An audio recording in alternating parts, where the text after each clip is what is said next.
Hi everyone, my name is Connie. When people find out that I'm a horse rider, they usually smile and say something like, "Wow, that sounds relaxing, that sounds interesting," or "That must be a fun hobby."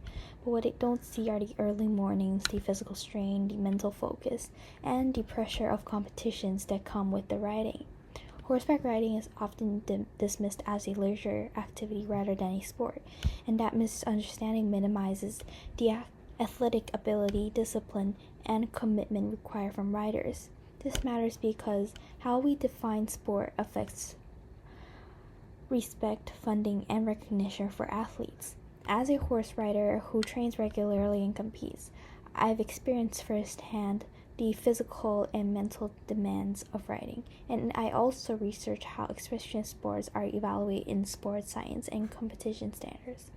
So today I'm going to persuade you that horseback riding should be recognized as a legitimate competitive sport. First, I will explain the physical demands of horse riding.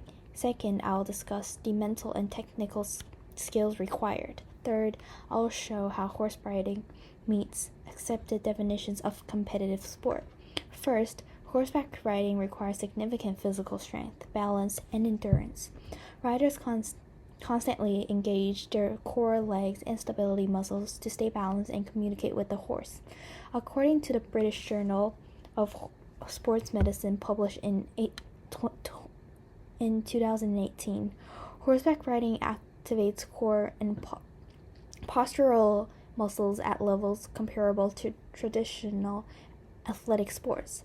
In addition, the United States Equestrian Federation in its 2022 Athlete Fitness Guidelines reports that riders experience elevated heart rates during training and competitions, demonstrating a real cardiovascular exertion. This shows that riding is not passive, it is physically demanding and requires conditioning just like other sports. Because riding challenges the body so intensely, it also places heavy demands on the mind. Second, horseback riding requires advanced mental focus, coordination, and decision-making. Riders must process information constantly, adjusting balance, speed, timing, and direction often in a matter of seconds. According to the study published in Frontiers in Psychology in 2019, equestrian athletes must manage spatial awareness, emotional regulations, and split-second decisions making simultaneously. Unlike many sports, horseback riding is also a partnership sport.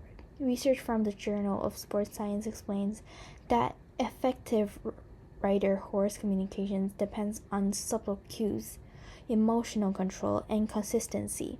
Mental mistakes can affect not only performance but also safety. Beyond physical and mental demands, horseback riding also clearly meets formal standards used to define competitive sports.